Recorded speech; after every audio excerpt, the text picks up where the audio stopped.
Print and electronic media మిత్రులకి నమస్కారాలు తెలియజేస్తూ భారతీయ జనతా పార్టీ ఆంధ్రప్రదేశ్ శాఖ 2024 ఎన్నికలు ఏదైతే ఉన్నాయో పార్లమెంట్ అసెంబ్లీ ఎన్నికలకి సంబంధించి మేనిఫెస్టో కమిటీ ఇవాళ మేము సమావేశం కావటం జరిగింది.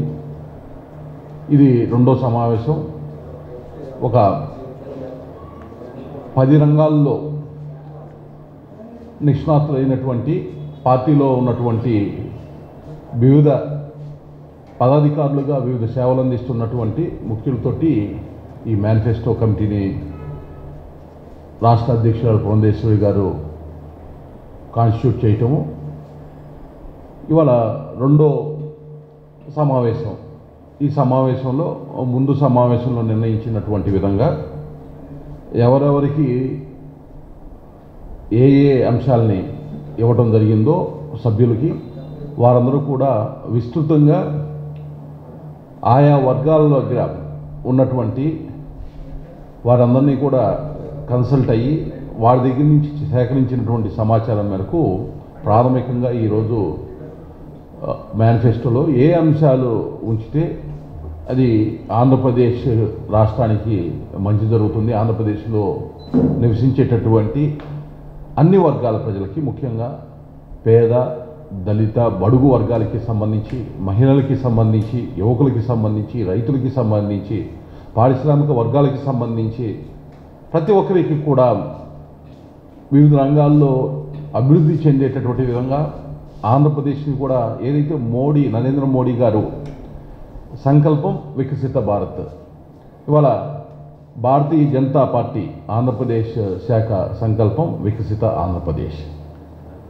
వికసిత సంకల్ప భారత్ యాత్రలో భాగంగా ఏదైతే ప్రధానమంత్రి నరేంద్ర మోడీ గారు తన సంకల్పాన్ని చాటారో భారతదేశాన్ని అభివృద్ధి చెందిన దేశంగా చేయడానికి వికసిత భారత్ అనే నినాదం తీసుకొని ముందుకు వెళ్ళారో అందులో ఆంధ్రప్రదేశ్ని కూడా భాగస్వామ్యం అయ్యేటటువంటి విధంగా భారతదేశం ప్రపంచంలో అగ్రగామి దేశంగా ఏ విధంగా ముందుకెళ్లాలో అదేవిధంగా ఆంధ్రప్రదేశ్ కూడా దేశంలో అగ్రగామి రాష్ట్రంగా భవిష్యత్తులో ముందుకు వెళ్ళటానికి కావాల్సినటువంటి కార్యాచరణ తీసుకోవటానికి ఈ యొక్క మేనిఫెస్టో ఏదైతే ఉందో ఇది తోడ్పడుతుంది అని మేము ఆశిస్తూ ఉన్నాం. ముఖ్యంగా యువతకి సంబంధించినటువంటి వివిధ రకాల అంశాలు, యువశక్తిని బలోపేతం చేయాలి, యువతకి సంబంధించినటువంటి ఉద్యోగ ఉపాధి అవకాశాలు, అదేవిధంగా ఏదైనా పరిశ్రమలు కానీ స్టార్టప్ ఇండియా, ఖేలో ఇండియా ఇటువంటి అంశాల్లో ఏ విధంగా యువతకి వారి యొక్క ప్రాధాన్యతని ఆంధ్రప్రదేశ్ నుంచి వారి యొక్క సేవలు వినియోగించుకునేటటువంటి విధంగా, అదేవిధంగా యువతకి సంబంధించినటువంటి ఉద్యోగ ఉపాధి అవకాశాలకి సంబంధించిన అంశాల్లో ఒక స్పష్టమైనటువంటి విధానంతో ముందుకు వెళ్ళేటటువంటి, అదేవిధంగా యువతకి ఉద్యోగ అవకాశాలకి సంబంధించినటువంటి ప్రభుత్వ పరంగా ఇచ్చేటటువంటి నోటిఫికేషన్స్, చిన్న ఉద్యోగం దగ్గర నుంచి ఏదైతే ఒక కలెక్టర్ దగ్గర నుంచి కలెక్టర్ వరకు జరిగేటటువంటి ప్రతి నియామకానికి సంబంధించి స్పష్టమైనటువంటి తేదీలతో కూడినటువంటి ఒక క్యాలెండర్లో ఆ నియామకాలు ప్రతి సంవత్సరం జరిగేటటువంటి విధంగా, అదేవిధంగా ఏదైతే వివిధ రకాల ప్రాంతాల్లో నివసించేటటువంటి సరస్వతి పుత్రులు, వెనకబడినటువంటి వర్గాలు, వెనకబడిన ప్రాంతాల్లో ఉండేటటువంటి విద్యలో వారి యొక్క సత్తాని చాటేటటువంటి ప్రతి ఒక్క విద్యార్థికి కూడా పేరొందినటువంటి విశ్వవిద్యాలయాల్లో, విద్యా సంస్థల్లో వారికి అవకాశాలు కలగడానికి ఏ విధమైనటువంటి తర్ఫీదు అవసరమో వాటికి సంబంధించినటువంటి అంశాల్లో ప్రాధాన్యత ఇస్తూ, ముఖ్యంగా దళిత, నిమ్న, వెనుకబడినటువంటి వర్గాల వారికి ఈ విద్యా సంస్థల్లో వాళ్ళకు కావాల్సినటువంటి అవకాశాలు ఏవైతే ఉన్నాయో వారికి చేరుబాటు అయ్యేటటువంటి విధంగా చర్యలు తీసుకోవటం, అదేవిధంగా వ్యవసాయ రంగానికి సంబంధించి కూడా అనేక వినూత్నమైనటువంటి అంశాలని రాబోయే కాలంలో సాధారణంగా మనందరికీ తెలుసు కేంద్ర ప్రభుత్వం మద్దతు ధర వివిధ పంటలకి ప్రకటిస్తుంది. దాంతోపాటు అక్కడ కవర్ కానటువంటి అంశాలు ఏవైతే ఉన్నాయో, కొన్ని పంటలు ఏవైతే ఉన్నాయో వాటికి రాష్ట్ర ప్రభుత్వం దగ్గర నుంచి ఏదైనా వారిని ఆదుకునేదానికి మినిమం సపోర్ట్ ప్రైస్కి సంబంధించినటువంటి అంశాల మీద మేము ఏ విధంగా ముందుకెళ్లాలనేటువంటి ఒక ఆలోచన చేస్తూ ఉన్నాము. అదేవిధంగా కేంద్ర ప్రభుత్వం ఇస్తున్నటువంటి చేయూత ఇప్పటికే ఇస్తున్నటువంటి మనందరికీ తెలుసు, రైతులందరికీ కూడా 6,000 రూపాయల వరకు ఏదైతే కేంద్ర ప్రభుత్వం చేయూతనిస్తుందో ఆ చేయూత ద్వారా కిసాన్ సమ్మాన్ నిధికి సంబంధించి అటువంటి వాటికి ఊతమిచ్చేటటువంటి విధంగా రాష్ట్రం నుంచి ఏమైనా చేయొచ్చు అనేటటువంటి అంశాలు. అలాగే ఎరువులకి సంబంధించి 2,000 రూపాయల వరకు కేంద్ర ప్రభుత్వం సబ్సిడీ ఇస్తూ ఉంది. ఇవాళ దాదాపు ఆంధ్రప్రదేశ్కి 16,000 కోట్ల రూపాయల సబ్సిడీ ప్రతి సంవత్సరం కూడా ఎరువుల నుంచి వస్తూ ఉంది. వాటికి సంబంధించినటువంటి ఇప్పుడు ఎరువుల్ని చిన్న సన్నకారు రైతులు డ్రోన్స్ సహాయంతో లేకపోతే యాంత్రీకరణ ద్వారా ఏ విధంగా తక్కువ ధరతోటి ఆ యొక్క ఎరువుల్ని ఆ పంటలకి చల్లేటటువంటి సేవలకు సంబంధించిన అంశాల్లో వినియోగించుకోవడానికి ఏ విధంగా వారికి అవకాశాలు కలిగించాలి. అలాగే పంటల బీమాలకి సంబంధించి ఇప్పుడు ప్రస్తుతం ఎదురవుతున్నటువంటి సమస్యలు రాష్ట్రంలో వాటిని ఏ విధంగా అధిగమించేటటువంటి విధంగా చర్యలు తీసుకోవాలని చూడటము. అలాగే ఫుడ్ ప్రాసెసింగ్ యూనిట్ల ద్వారా వ్యవసాయ రంగంలో ఉండేటటువంటి ఉత్పత్తులకు చేయూతనిచ్చేటటువంటి విధంగా, అలాగే అన్ని ప్రాంతాల్లో కూడా ఒక్కొక్క ప్రాంతానికి సంబంధించి ఒక్కొక్క రకమైనటువంటి పంటలు, లేకపోతే వాణిజ్య పంటలు కావచ్చు, వరి లాంటి పంటలు కావచ్చు, లేకపోతే టమాటా లాంటి పంటలు కావచ్చు, మిరపకాయ లాంటి పంటలు కావచ్చు, పత్తి లాంటి, ఇలాగా ఏ ప్రాంతాల్లో ఏ రకాల పంటలు పండుతున్నాయో అక్కడ పరిశ్రమలు దానికి అనుబంధంగా వ్యవసాయ ఆధారిత పరిశ్రమని ఏర్పాటు చేసేటటువంటి విధంగా, ఇప్పుడు శ్రీకాకుళం చూసినట్లయితే జీడిపప్పు, ఇలాగా ఏ ప్రాంతానికి సంబంధించినటువంటి అంశాల్లో ఆ ప్రాంతానికి సంబంధించినటువంటి వ్యవసాయ రంగానికి అవసరమైనటువంటి చేయూతనిచ్చేటటువంటి విధంగా, రైతులకు చేయూతనిచ్చేటటువంటి విధంగా ఫుడ్ ప్రాసెసింగ్ పరిశ్రమలు ఏర్పాటు చేయటం. అలాగే వ్యవసాయం వెన్నుదన్నుగా ముందుకెళ్ళాలంటే నీటి వనరులు అనేటటువంటి కొరతగా ఉంది. నీటిపారుదల ప్రాజెక్టుకి సంబంధించి ఏదైతే ఒక నిర్లిప్తగా జరగాల్సినంత వేగంగా జరగకుండా మందకొడిగా ఇక్కడ ఏవైతే పనులు సాగుతున్నాయో వాటిని వేగవంతం చేయటం, త్వరగా పూర్తి చేయటం, వాటిని సాగునీరు త్రాగునీరుకి ప్రజలకి అందుబాటులోకి తెచ్చేటటువంటి విధంగా ఏ రకాల అంశాలను తీసుకొని ముందుకు వెళ్ళాలి అనేటటువంటిది. అలాగే పోలవరం ప్రాజెక్టు పూర్తికి సంబంధించినటువంటి అంశంలో కేంద్ర జలశక్తి శాఖ ద్వారా పనులు ఏ విధంగా పూర్తి చేయించేటటువంటి దానికి సంబంధించినటువంటి అంశాల్లో కానీ, అలాగే రాష్ట్రంలో ఉన్నటువంటి వివిధ ప్రాజెక్టులు శ్రీకాకుళం, ఇచ్చాపురము ప్రాంతాల నుంచి తోటపల్లి రిజర్వాయర్లు,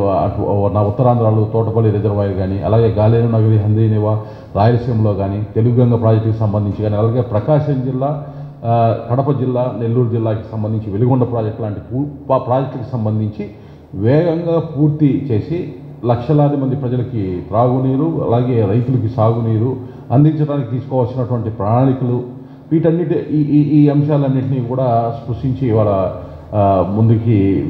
వెళ్ళటం జరుగుతూ ఉంది. మేనిఫెస్టోలో ఏ విధంగా ఈ అంశాలన్నీ తీసుకోవాలనేటటువంటిది, ముఖ్యంగా రాష్ట్ర అభివృద్ధి అనేటటువంటిది, ముఖ్యంగా స్థూల జాతీయ ఉత్పత్తి పరిశ్రమలకి సంబంధించి రాష్ట్రంలో ఒక 21% వరకు నమోదవుతూ ఉంది. దాన్ని ఏ విధంగా 30 నుంచి 35% తీసుకెళ్లాలంటే సాగరమాల ప్రాజెక్ట్ని ఏ విధంగా వినియోగించుకోవాలి. ఇప్పుడు ఉన్నటువంటి విశాఖ చెన్నై ఇండస్ట్రియల్ కారిడార్ దగ్గర కేంద్ర ప్రభుత్వం అనుమతి ఇచ్చినటువంటి నోడ్లు, అలాగే అదేవిధంగా బెంగళూరు హైదరాబాద్ కారిడార్, అలాగే బెంగళూరు చెన్నై కారిడార్, దాంతోపాటు ఇప్పుడు లేటెస్ట్గా సూరత్ నుంచి చెన్నైకి వేస్తున్నటువంటి ఎక్స్ప్రెస్ వేకి సంబంధించి దాదాపు 320 కిలోమీటర్ల నిడివి రాయలసీమ ప్రాంతంలో ఉంది. అదేవిధంగా ఇవాళ అమరావతి నుంచి ఈ పులివెందుల మీదుగా బెంగళూరుకి ఎక్స్ప్రెస్ వే ఏదైతే పనులు పురోగతి సాగుతూ ఉంది, కేంద్ర ప్రభుత్వం నేషనల్ హైవే ఆధ్వర్యంలో గడ్కరీ గారి యొక్క సారథ్యంలో నడుస్తున్నాయి. వీటికి అనుసంధానం అయ్యేటటువంటి విధంగా పరిశ్రమలు, రైల్ లైన్స్, రైల్ లైన్ని ఈ పరిశ్రమకు వాళ్ళు ఇప్పుడు ప్రకాశం జిల్లా వచ్చేటప్పటికి దొనకొండ, అలాగే కనిగిరి నిమ్స్, వీటిని ఈ యొక్క రోడ్డు ఏదైతే ఉందో పులివెందుల నుంచి మేదమెట్లకు వెళ్ళేటటువంటి రోడ్డు కనెక్టివిటీ ఏ విధంగా చేస్తున్నామో, అలాగే వెలుగొండ ప్రాజెక్టు పూర్తి చేయడం ద్వారా ఈ యొక్క 2 పారిశ్రామిక వెనుగొండకి, దొనకొండకి, అలాగే కనిగిరికి నీటి లభ్యత, పారిశ్రామిక నీటి లభ్యత, రోడ్డు కనెక్టివిటీ, అలాగే రైలు కనెక్టివిటీ ఇవ్వటం ద్వారా పోర్టుకి దగ్గరగా ఇక్కడ తయారయ్యేటటువంటి వస్తువులని తీసుకెళ్లేటటువంటి విధంగా ఈ యొక్క లాజిస్టిక్స్కి మొత్తాన్ని కూడా ట్రాన్స్పోర్టేషన్ ఫెసిలిటీ కలిగించేటటువంటి విధంగా క్లస్టర్ ఓరియంటెడ్ గ్రోత్, అది ఒక మోడల్గా ఎగ్జాంపుల్గా ఒంగోలుకి సంబంధించి ప్రస్తావించడం జరిగింది. ఇదే విధంగా రాష్ట్రంలో ఉన్న అన్ని జిల్లాలు, ముఖ్యంగా ఉత్తర ఆంధ్రాలో విజయనగరం, శ్రీకాకుళం, విశాఖపట్నానికి ఏ విధంగా అనుసంధానం చేయడం ద్వారా అక్కడ ఉండేటటువంటి పారిశ్రామిక వనరులు, రోడ్డు, రైలు, వాటర్, ఎయిర్ కనెక్టివిటీ, అన్ని కనెక్టివిటీస్ని అనుసంధానం చేయడం ద్వారా ఏ విధంగా ప్రగతిని సాధించగలం అనేటువంటి. అదేవిధంగా రాయలసీమ దగ్గరకు వచ్చేటప్పటికి హిందూపూర్ దగ్గర నుంచి తీసుకోవచ్చు, కర్నూలు దగ్గర తీసుకోవచ్చు, కడపకి తీసుకోవచ్చు, చిత్తూరుకి తీసుకోవచ్చు. ఇక్కడ ఉండేటటువంటి పరిశ్రమలు కూడా ఏ విధంగా రోడ్డు, రైలు, ఎయిర్, వాటర్ కనెక్టివిటీకి అనుసంధానం చేస్తా అక్కడ ఉండేటటువంటి పారిశ్రామిక వాడలు వృద్ధి చెందడం ద్వారా రాష్ట్ర జిఎస్డిపిని ఏ విధంగా పెంచాలి అనేటటువంటి దానికి. అదేవిధంగా సేవా రంగంలో ఇప్పుడు 40% వరకు జిఎస్డిపి ఉంది, దాన్ని 45% వరకు తీసుకెళ్తాం ఎట్లా అనేటటువంటిది. ఈ విధంగా పరిశ్రమలకి సంబంధించి కూడా ఎస్సీ, ఎస్టీ, బీసీలకి సంబంధించి ఈ పారిశ్రామిక వాడల్లో వారికి రాయితీల్లో రుణాలు వచ్చేటటువంటి విధంగా అవసరమైతే ఇప్పుడు ఉన్నటువంటి కార్పొరేషన్లు దాదాపు నిర్వీర్యం అవుతూ ఉన్నటువంటి పరిస్థితి. బీసీ కార్పొరేషన్, ఎస్సీ కార్పొరేషన్, వీటికి సంబంధించి మైనారిటీ కార్పొరేషన్కి సంబంధించి ఇప్పుడున్నటువంటి ప్రభుత్వం ఏదైతే రుణాలకి సంబంధించి ఈ గడిచిన 5 సంవత్సరాల్లో నిర్లిప్తగా వ్యవహరించిందో దాని నుంచి బయటపడేటటువంటి విధంగా అవసరమైతే ఒక సపరేట్ కార్పొరేషన్ కూడా తెరిచి వాటి ద్వారా బీసీ, ఎస్టీ, మైనార్టీలకి ఏ విధంగా వారి పరిశ్రమలు ఏర్పాటు చేసుకోవడానికి కావాల్సినటువంటి ఆర్థిక సహకారం అందించాలి అనేటటువంటి అంశాలని పరిశీలిస్తూ ఉన్నాము. అలాగే సూక్ష్మ, చిన్న పరిశ్రమల దగ్గరికి వచ్చేటప్పటికి మండల స్థాయిలో కూడా పిఎం విశ్వకర్మ యోజన ఉంది. వాళ్ళ పిఎం విశ్వకర్మ యోజన అంటే చేతి వృత్తులకు సంబంధించినటువంటి వారు ఎవరైతే ఉన్నారో వారికి స్కిల్ డెవలప్మెంట్ అప్గ్రేడేషన్ చేయటం, 15,000 రూపాయల విలువైనటువంటి పనిముట్లు వాళ్ళకి ఇవ్వటము, ₹1,00,000 నుంచి ₹2,00,000 వరకు సబ్సిడీ మీద బ్యాంక్ రుణాలు ఇచ్చేటటువంటి వాటిని ఎక్కువగా ఈ మండల స్థాయిలో లేకపోతే జిల్లా స్థాయిలో ఉన్నటువంటి ఏదైతే చేతి వృత్తులకు సంబంధించిన వారికి ప్రాధాన్యత కలిగేటటువంటి విధంగా ఇండస్ట్రియల్ పార్క్ ఏర్పాటు చేయటము. అదేవిధంగా సిలికాకి సంబంధించినటువంటి పరిశ్రమలు, ఎందుకంటే మీకు క్వాడ్జ్ కానీ సిలికా కానీ పుష్కలంగా మన ఆంధ్రప్రదేశ్లో తీర ప్రాంతంలో దొరుకుతూ ఉన్నాయి. వాటికి సంబంధించినటువంటి పరిశ్రమలు, ఎలక్ట్రానిక్ చిప్స్ మ్యానుఫ్యాక్చరింగ్ చేసేటటువంటి పరిశ్రమలు, అదేవిధంగా మనం ఇప్పుడు చూస్తున్నాం సోలార్ ప్యానల్స్ తయారు చేసేటటువంటి ఇటువంటి పరిశ్రమలకు ఊతం ఇచ్చేటటువంటి పరిశ్రమలను ఏ విధంగా ఎక్కడెక్కడ ఏ ప్రాంతాల్లో వాటిని ప్రోత్సహించవచ్చు అనేటటువంటి దాని మీద కూడా చర్చ జరుగుతూ ఉంది. ఈ విధంగా వివిధ రంగాల్లో వ్యవసాయ రంగాన్ని, అదేవిధంగా పారిశ్రామిక రంగాన్ని, మౌలిక సదుపాయాలకి సంబంధించినటువంటి అంశాలు, యువతకి సంబంధించినటువంటి అంశాలు, మహిళలకి సంబంధించి కూడా ఏదైతే ఇవాళ సెల్ఫ్ హెల్ప్ గ్రూప్స్ ద్వారా మనందరం కూడా చూస్తూ ఉన్నాము. ప్రధానమంత్రి నరేంద్ర మోడీ గారు ఏదైతే దీదీ లాక్పతి దీదీ కార్యక్రమం అనౌన్స్ చేసిన తర్వాత దానికి సంబంధించి టార్గెట్స్ పెట్టుకున్నప్పుడు ఆంధ్రప్రదేశ్ హైయెస్ట్ కనపడుతుంది. దాదాపు 13,65,000 మంది దేశంలో అత్యధిక మంది లాక్పతి దీదీ కింద ఆంధ్రప్రదేశ్లో ఇవాళ కనపడతా ఉంది. ఆ పరిస్థితి కేంద్ర ప్రభుత్వం ఏదైతే సెల్ఫ్ హెల్ప్ గ్రూప్స్కి సహకారం అందిస్తూ అక్కడ రుణాలకు సంబంధించినటువంటి ఇంట్రెస్ట్కి సబ్వెన్షన్ కానీ వారికి ఇచ్చేటటువంటి రుణాలకి బ్యాంకుల ద్వారా టార్గెట్లు పెట్టి అందించేటటువంటి అంశంలో కానీ వీటన్నిటిలో కూడా వినూత్నంగా ఇంకా మహిళల్ని పారిశ్రామికవేత్తలుగా తీర్చిదిద్దేటటువంటి ప్రయత్నం,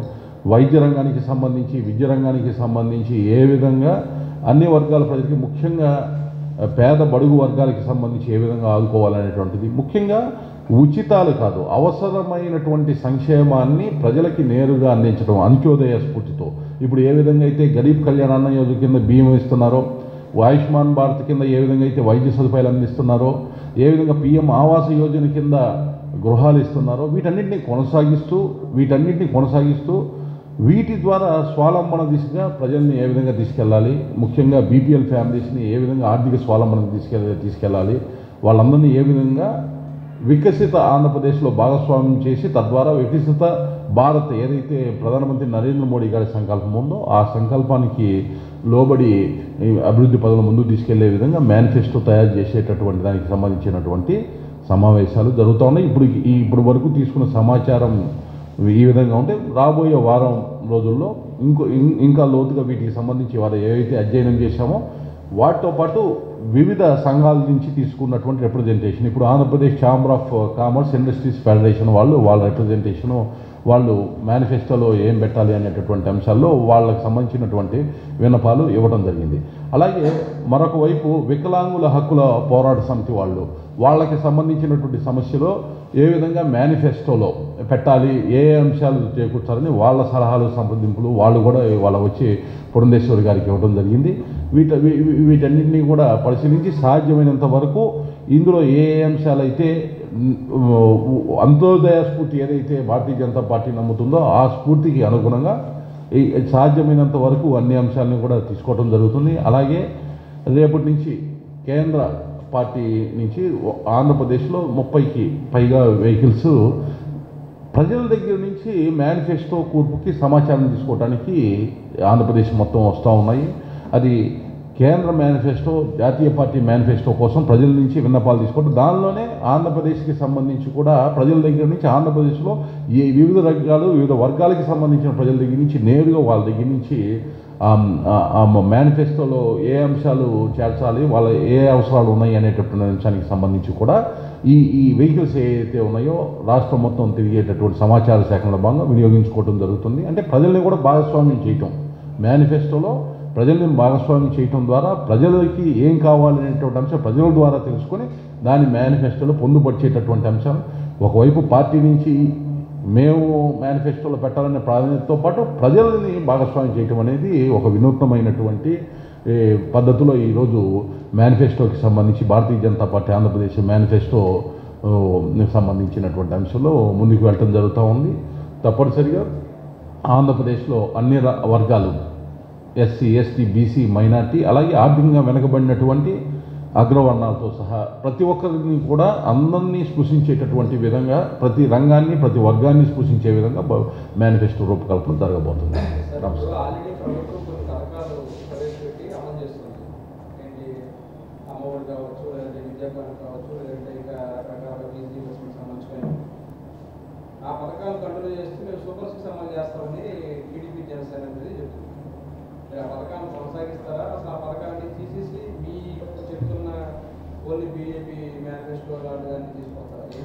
అసలు స్పష్టంగా దాదాపు రాష్ట్ర ప్రభుత్వం అమలు చేస్తున్నటువంటి పథకాల్లో కేంద్ర ప్రభుత్వము ఇచ్చినటువంటి పథకాలని పేర్లు మార్చి స్టిక్కర్లు వేసుకొని చేస్తూ ఉన్నారు. ఆ స్టిక్కర్లను తొలగించి వాస్తవంగా కేంద్ర ప్రభుత్వం ఒక నిమిషం ఏవైతే ఉన్నాయో వాటన్నిటికీ వాస్తవంగా ఏ పేర్లు ఉన్నాయో ఆ పేర్లతోటి పథకాలు కొనసాగించేటటువంటి అవకాశం ఉంటుంది. చాలా స్పష్టంగా భారతీయ జనతా పార్టీ ప్రజలకి ఏం కావాలి, ప్రజల్ని ఏ విధంగా భాగస్వామ్యం చేసుకుని, ఎందుకంటే ప్రజల్ని అడుగుతున్నాం కదా, కాబట్టి ప్రజలకి ఏం కావాలో ఆ విధమైనటువంటి మేనిఫెస్టోని మేము కొనసాగిస్తాము. మేనిఫెస్టో మొత్తం పూర్తయిన తర్వాత దాని గురించి డిస్కస్ చేస్తాం. ఇంకేమన్నా? Okay, thank you.